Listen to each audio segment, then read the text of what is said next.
I've been across the desert on a horse with no name. Hey, what's going on? Where are my ape hangers at? This ain't Big Papa. Well, it ain't Blue Moon. Ah, we gotta be on the Punisher today. This ain't the Punisher, guys. What in the world is going on?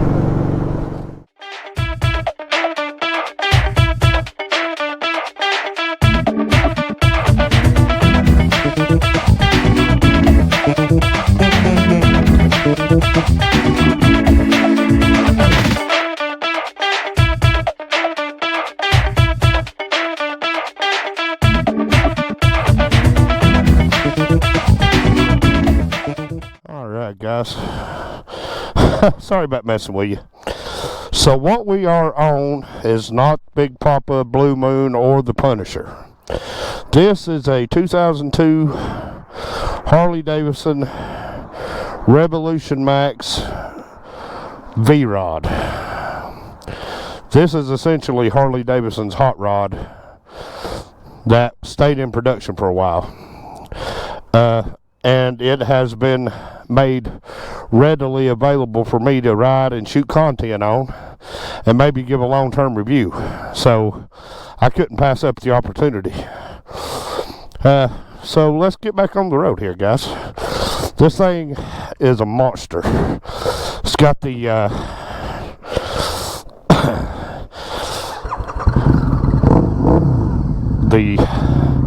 Vance & Hines X-Revo, X-Style, X-Factor, whatever they call it, pipes on it, which are sounding good. And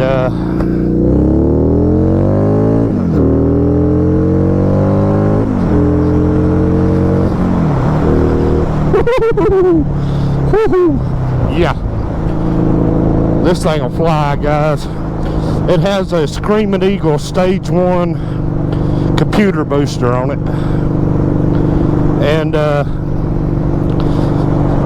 the V-Rod, guys, and what you're going to see in this video, other than this being the first time I've ever ridden a V-Rod on my channel, this is only the second time I've ever ridden a V-Rod.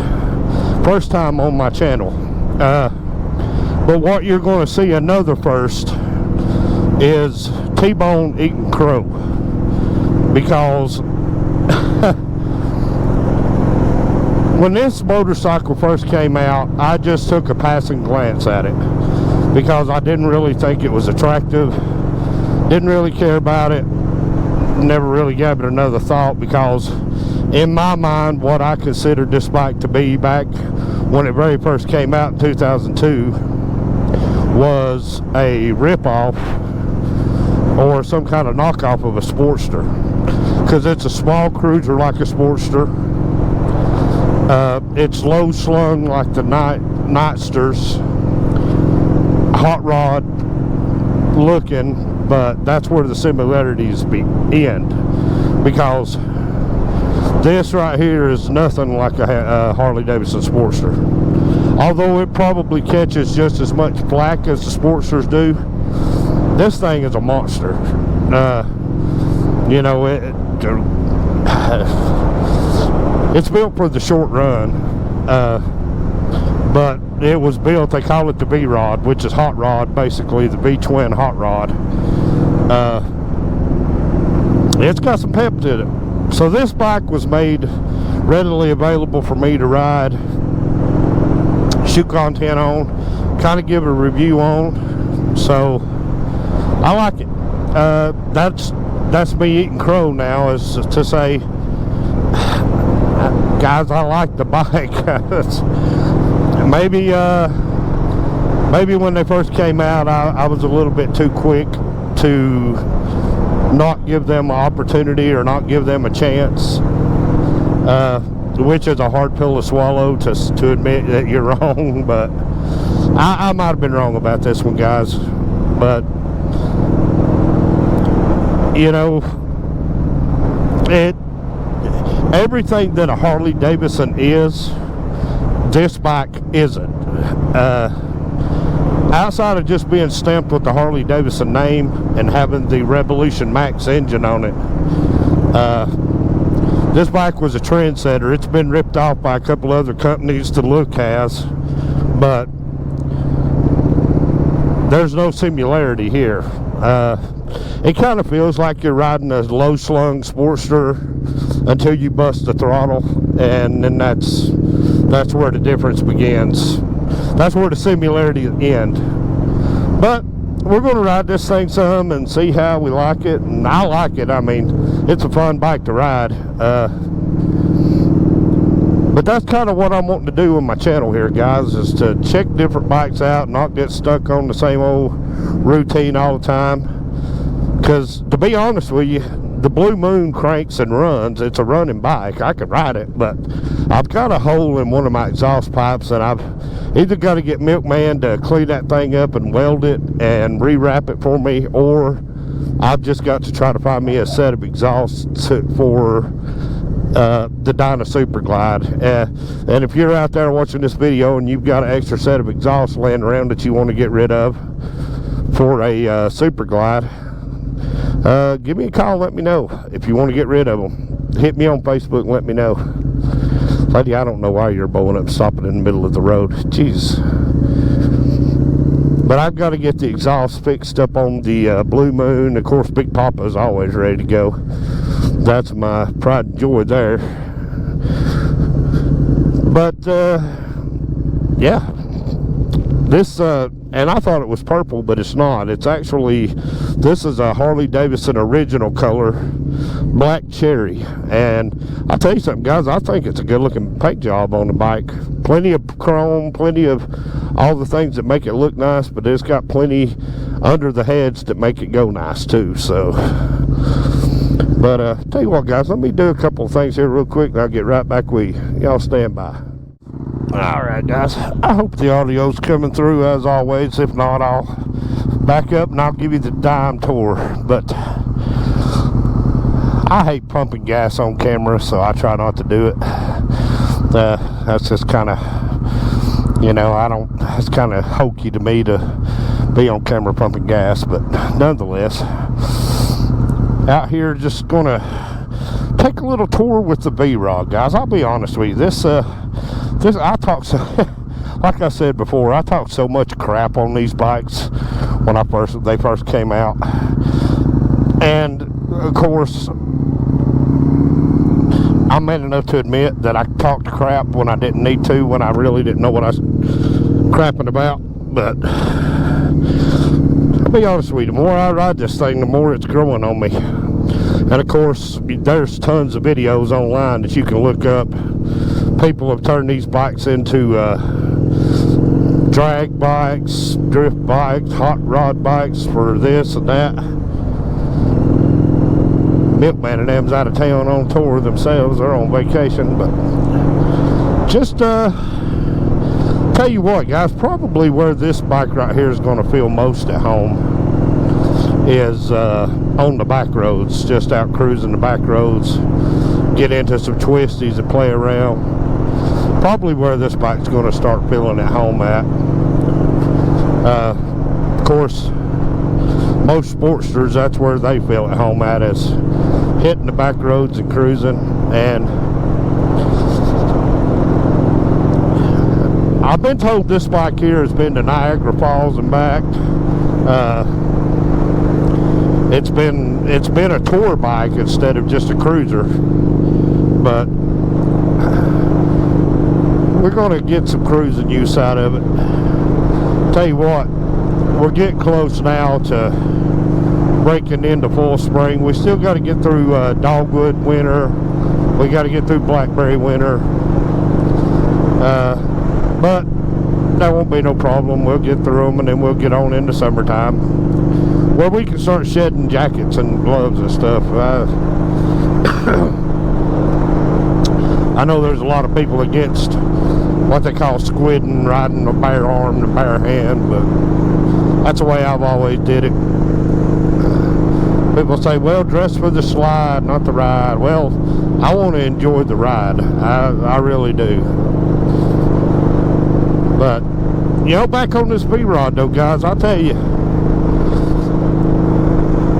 I didn't think with the low bars like this and the seat position and the foot position, which it has forward controls on it, I didn't think it would be too comfortable, but man, I tell you, it's actually pretty comfortable. You know, I wouldn't want to ride 400 miles in one day on it, but you know, just for cruising down the road 55, 65 mile per hour, I mean, it actually feels all right. Of course, I'm used to being up in the air with the bars that are on Big Papa. I'm used to being up in the air a little bit more. All right, guys, get on your side of the road. Everybody in a hurry. That fell behind. This one fell way behind. But you know, I can remember when, like I said earlier, that I thought this bike was just a knockoff of a Sportster, or somehow in my mind I saw this bike as Harley Davidson trying to remake the Sportster. And now that I've ridden this B-Rod, I was wrong, and I'll eat that crow. And I won't even put no barbecue sauce on it, because I was wrong, and I'll admit that I was wrong. I'm man enough to say I'm wrong when I'm wrong, and I was wrong. But I'll be honest with you guys, although there are similarities, this bike right here is in a class all by itself. And not caring about the bike for all those years, I never did any research on them. And I've been doing just a little bit of research on these bikes, and man, there's just so many aftermarket parts. You can change the entire, you can turn this bike into a bomber. Why, I don't know, you would want to do that, but they look pretty cool. They put big 300 tires on the back of them, and stage 3 and 4 engine modifications, and they're making real demons out of them. Of course, there's two different sizes of these. There's the 1150, and then there's the 1250. And this one is the 1150, but it's got the stage 1, which makes it about a 1200. But this Revolution Max engine is fuel injected, which I'm not used to that. Like I said, this is the first fuel injected motorcycle I've ever taken part of. I'm used to pulling the old choke and twisting the throttle to crank a motorcycle.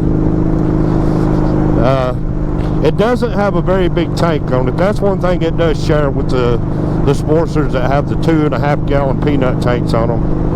This one's got a 2.5 gallon tank, which isn't here. It's under the seat, which is another thing that you got to get used to, is lifting the seat to get to the gas tank. And the battery's up in here in the front of the bike. But liquid cooled, fuel injected, which the liquid cool part is actually something I thought was pretty cool myself. You know, with the right tires and a little bit of suspension modification, you could turn this into a off-road, on-road bike all day long.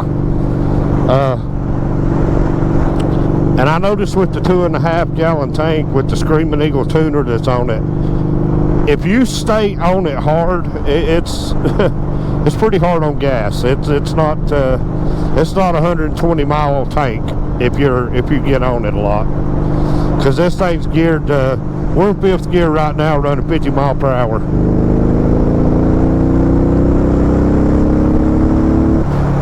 And just that fast right there, we're running 80. This bike's geared to go. It's geared to, when you twist the throttle, it's geared to go. Yeah, and I saw the gas hand move a little too when I did that. Oh my God, this thing is crazy, guys. This thing is crazy.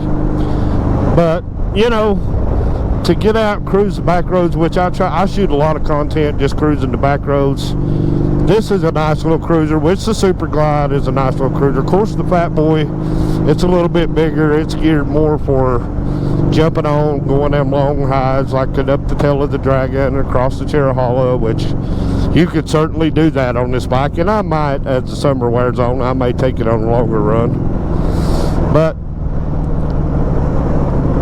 I'll be honest with you, I really got to work on getting the Blue Moon back together, guys. It's not normally like me to let one of my motorcycles just sit, but I've had such a hard time finding pipes for that thing. I can find Sportster pipes, I can find Softail pipes, but I've got an extra set of Softail pipes, but I'm having a real hard time finding a good set of Dyna pipes, Super Glide pipes. But I've got to get it over to Milkman. I've got to get him to take care of that for me and weld the bracket that holds the pipes on. I got to have it welded up and fortified just a little bit. But I'm ready to get back in the swing of things, guys. And another thing I wanted to talk about, this weekend was of course, the Forgotten Angels camp out down in Florida.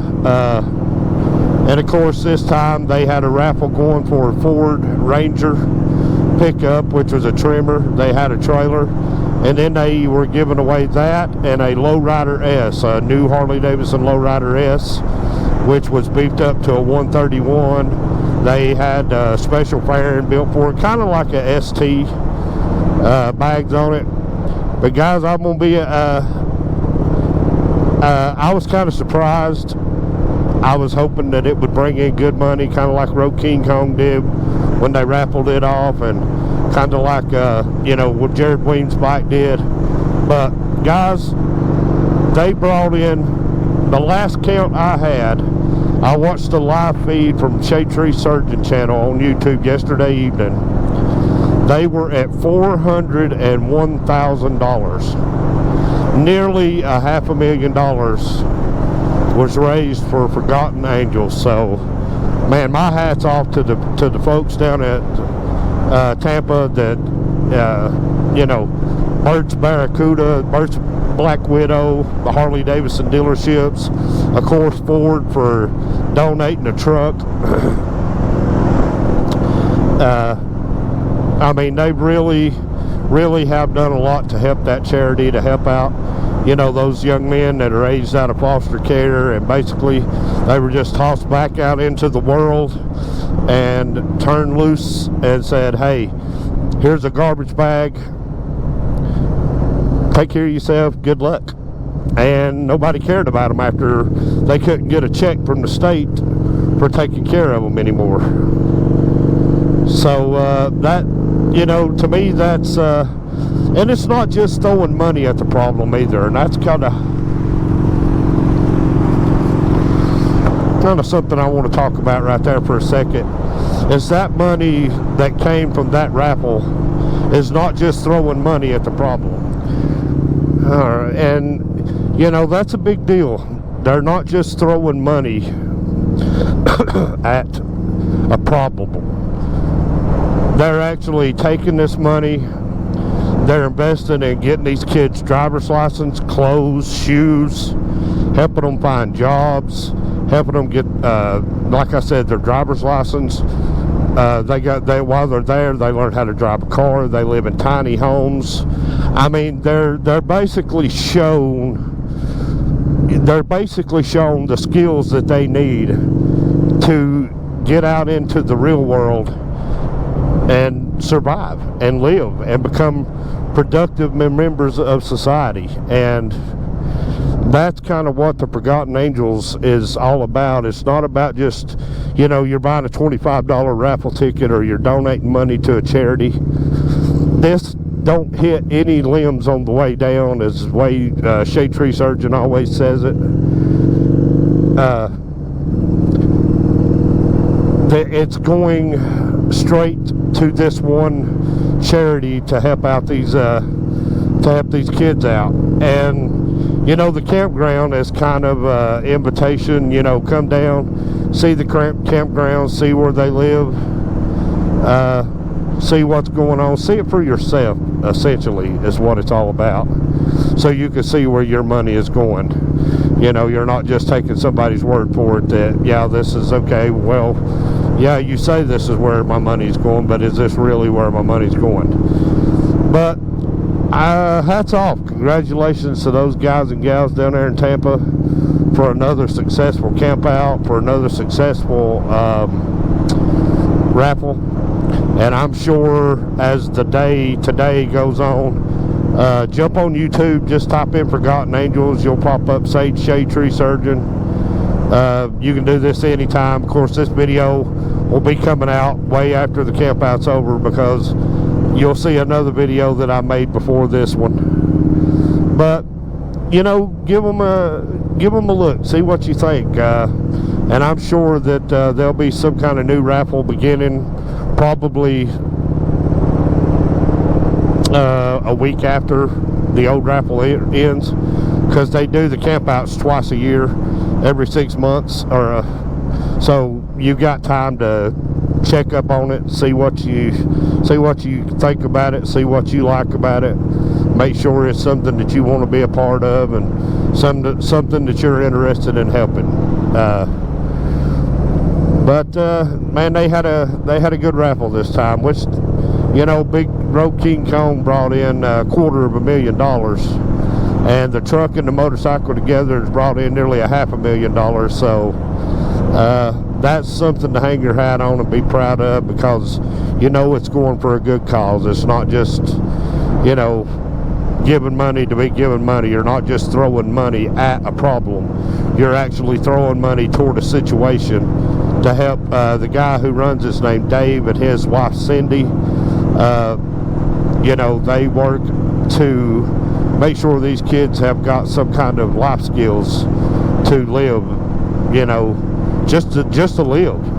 You know, a lot of these kids have been shifted around foster homes, never adopted. Nobody ever took care of them, cared enough about them to make sure that they were taken care of. Their parents, you know, their parents got rid of them when they were real young, and it's a well worth your time to check it out. It's well worth your time to check it out. But I'll tell you what, guys, the V-Rod has arrived to Rolling with T-Bone. Like I said, I want to thank Tom and Rhonda for making this bike available for me to do this content on. Very cool. I'm just looking to have a blast doing it, guys. But tell you what, that's going to pretty well much end this episode of Rolling with T-Bone. Remember to like, share, comment. Let me know if you have a V-Rod, what you think of it. Drop down a comment and let me know what you think about the V-Rods. Hopefully we're going to be able to give a long-term review on this bike. But I'll tell you what, guys. Like, share, comment, hit everything on Facebook, hit everything on YouTube. Check us out on Instagram at Rolling with T-Bone. And till the next time I get to talk to you guys, take care of yourselves and each other. I'm T-Bone, and I'm out.